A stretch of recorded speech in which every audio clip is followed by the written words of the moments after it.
How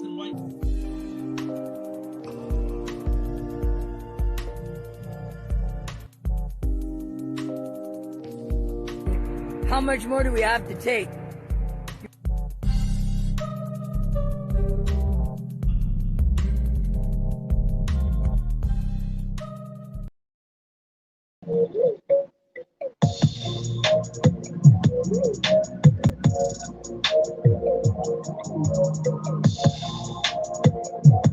What's up, everybody? I'm gonna drop some links real quick.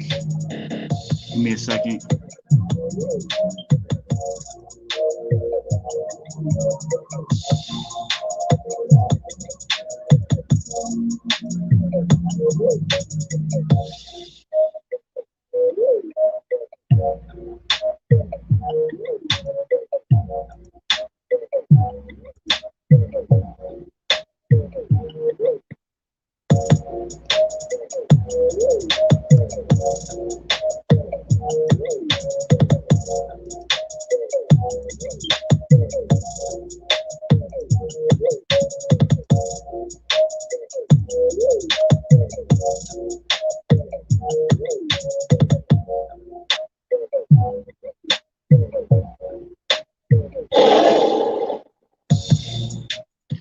All right, welcome back to the block, y'all. The Leon block, that is. Tonight, it's gonna be a quickie. I'm really just want to touch on CRT and something that's going on locally here in my neck of the woods in Pennsylvania, and I'm sure that is going on in other places too. There is a map, an article with a map in it that I put in the comment section for those that are watching on Facebook. It is a map of all the states where CRT is under attack, it says. Here in Pennsylvania, in York, they have banned basically all black books. I mean, biographies of Rosa Parks, MLK, appear on the school board's list of banned resources. There is no reason that I Am Rosa Parks or pro-diversity coloring book should be on the chopping block. And the board members are refusing to reverse the ban. And apparently they've been protesting. It's starting to get traction around the state, and I'm wondering where else this is going on at. So if you're watching elsewhere, like, definitely let me know. If you are watching locally, let me know when they are protesting, because I would like to go and be there, garner footage, talk to people, see exactly what is going on. But that's some bullshit. I really want to get into some block drops real quick before I really jump into CRT. I'll round it out with that. So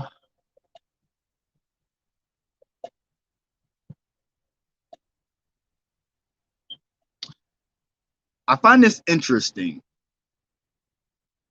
El Salvador becomes the first nation to make Bitcoin legal tender amid growing authoritarianism. So just let that sink in, because of all places, El Salvador, that's one of the countries where a lot of people are coming here. Just think about this for a second. Thousands in El Salvador took to the streets Wednesday to protest the president's growing consolidation of power and a new law making El Salvador the world's first country to recognize the highly volatile cryptocurrency Bitcoin as legal tender. Protesters in El Salvador are also criticizing a recent court ruling that paved the way for the president to run for re-election in 2024. El Salvador's turn to Bitcoin comes as a surprise to many, but has been pushed by the president as a way to lessen remittance fees. And there's no way why Bitcoin should be at the top of the government agenda in a moment of pandemic, of water stress, food insecurity, and depressed wages. People are very suspicious. I mean, yeah, but I digress.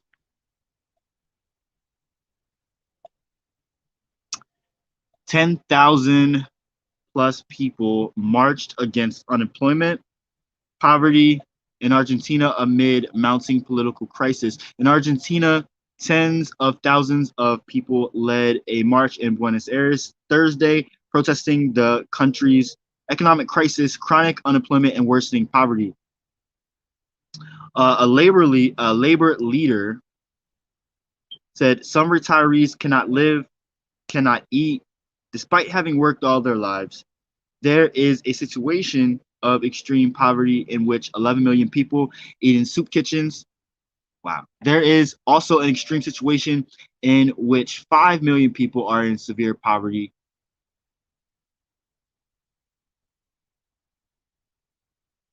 And the march came days after primary elections were held, where the political coalition of the president suffered a massive loss. A political crisis is already unfolding.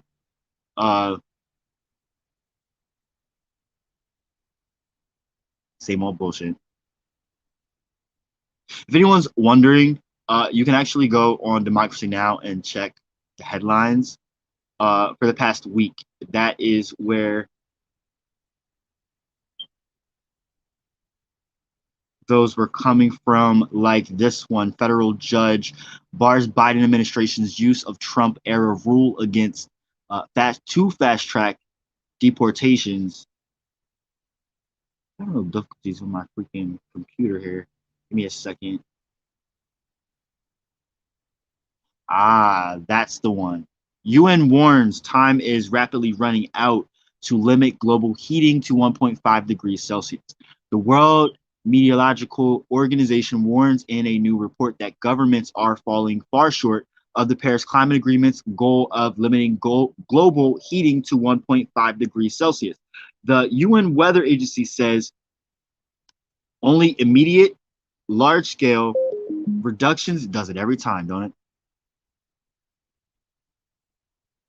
In greenhouse gas emissions can avert a global catastrophe. UN Secretary General said Thursday that humanity's future is at stake at the upcoming UN Climate Change Conference in Glasgow. You know, every single year, I think it's the IPCC, you can check on YouTube actually, releases their report. And this is nothing new. No one listens. Like, and I said this earlier in one of my previous podcasts about when Bozo went to the fucking space. They got more airtime going to space in one day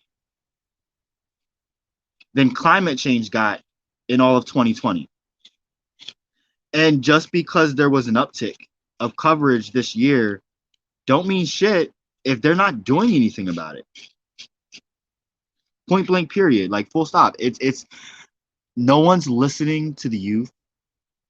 And by the time I might be a little pessimistic here, but honestly, by the time these people die, it's gonna be too late. I'm not offering a solution. I'm just saying. Then of course there's some shit going on in Haiti as usual, and Biden is attached to that because he's not doing shit about it, but sending people right back. They have been crossing the Rio Grande lately a lot, like in droves, Haitians, because they're fleeing, and he's literally sending them right back.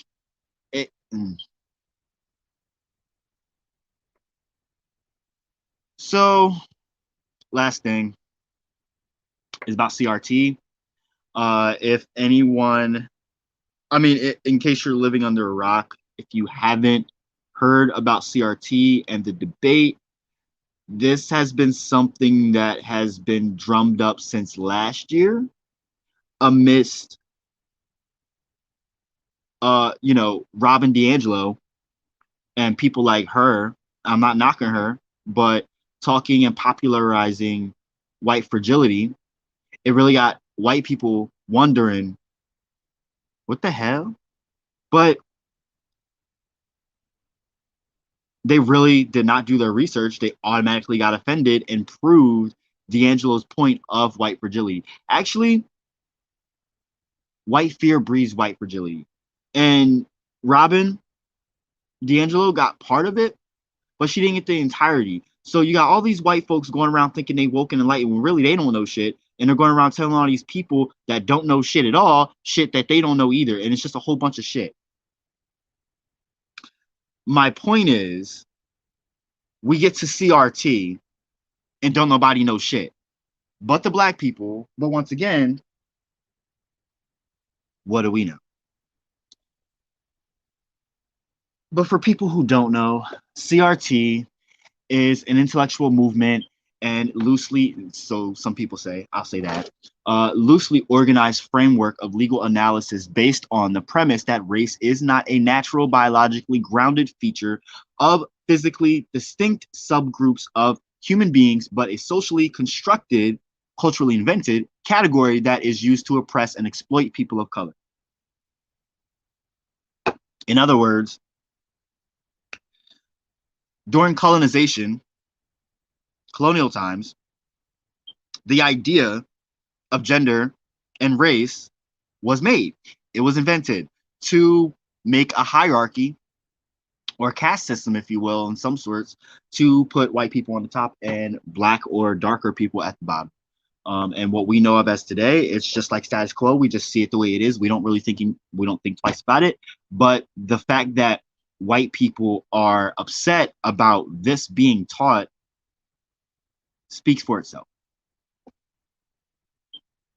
Critical race theorists hold that the law and legal institution in the United States are inherently racist insofar as they function to create and maintain social, economic, and political inequalities between whites and non-whites, especially black people. CRT was officially organized in 1989 at the first annual workshop on CRT, though its intellectual origins go back much farther to the 1960s and 70s. Its immediate precursor was the Critical Legal Studies, CLS movement, which dedicated itself to examining how the law and legal institutions serve the interest of the wealthy and powerful at the expense of the poor and marginalized. CLS, an offshoot of Marxist-oriented critical theory, may also be viewed as a radicalization of early 20th century legal realism,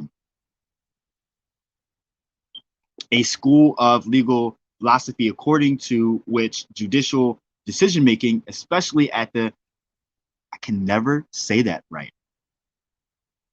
You can read the article if you want to, is influenced as much as non-legal, political, or ideological factors as by precedent and principles of legal reasoning. Like CLS scholars, critical race theorists believed that political liberalism was incapable of adequately addressing fundamental problems of injustice in American society, notwithstanding legalization and court rulings advancing civil rights in the 1950s and 60s, because its emphasis on the equitable treatment under the law of all races or colorblindness rendered it capable of recognizing only the most overt and obvious racist practices, not those that were relatively indirect, subtle, or systemic. So, in other words, MLK, Rosa Parks, those things are safe. Black Panther is not. You see the difference? Liberalism was also faulted for mistakenly presupposing the apolitical nature of judicial decision-making and for taking a self-consciously incremental or reformist approach that prolonged unjust social arrangements that and afforded opportunities for retrenchment and backsliding through administrative delays and conservative legal challenges. Unlike most CLS scholars, however, critical race theorists did not wish to abandon the notions of law or legal rights altogether, because in their experience, some laws and legal reforms had done much to help oppressed or exploited people. Um, I don't know. Like, I kind of call bullshit. Like, I get it, and like with some things, it's just the way things play out. Like, I know people ain't that smart all the time, and things are a byproduct of the things that happened previous to. But there also are a lot of gatekeepers. I'm not getting into the rest of that article. I did post it in the comments, so you can check it out. What I want to get to and round this out with is an article from Erin O. Crosby. She's the director of Women's Empowerment and Racial Justice at YWCA Greenwich, where she leads its Center for Equity and Justice. And she puts an article of critical race theory and the danger of white comfort.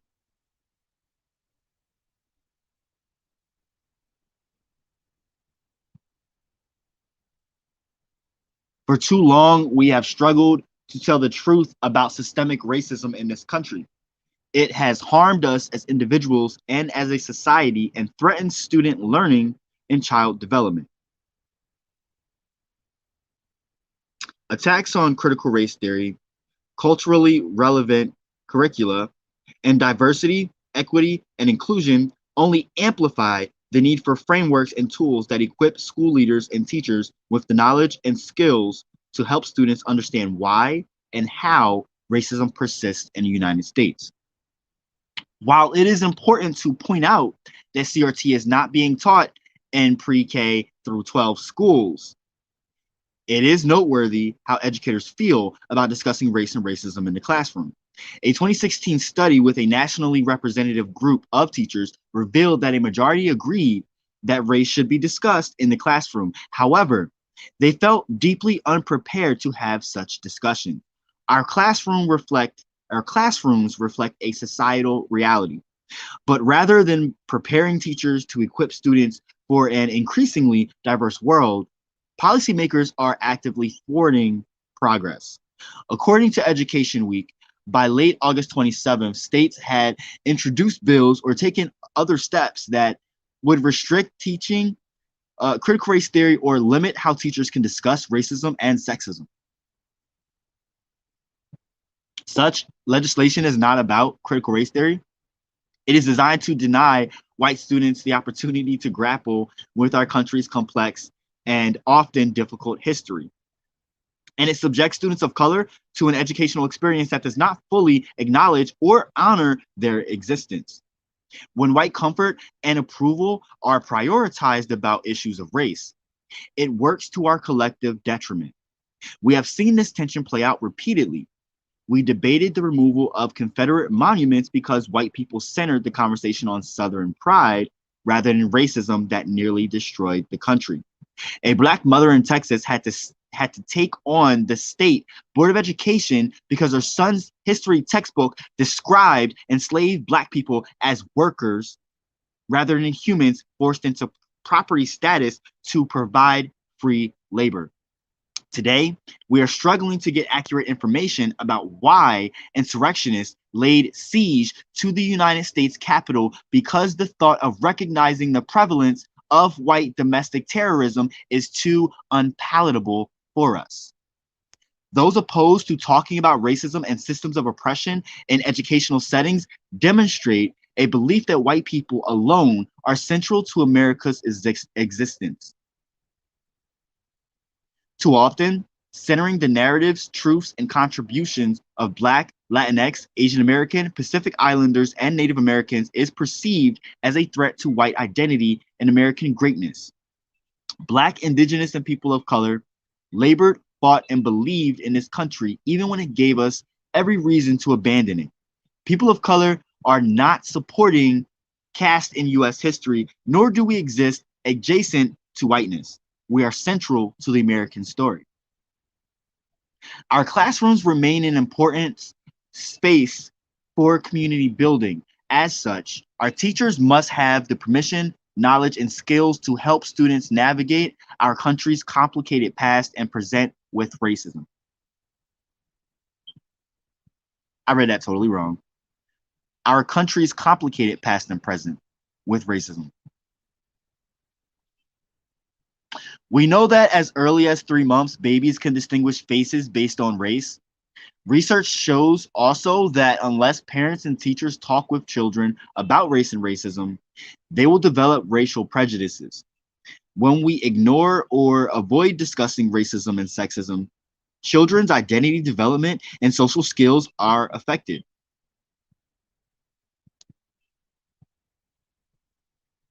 And this article also talks about an online event that they're hosting. This is actually local to Connecticut. And so if you're local to Connecticut, you can watch it. I mean, if you're anywhere, you can watch it on it's on a website. It's actually at the bottom of the article that I posted in the comments once again.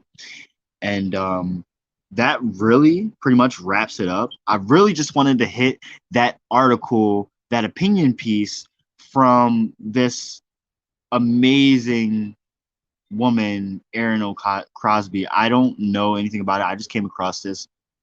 And that's one thing I wanted to point out. It was hard to find CRT articles that actually presented it in the light of what they truly are. I found a lot of CRT articles that were centered around a whole lot of misinformation. So when you do go to do your research about CRT, if you have not, please pay attention. Have a good one, y'all.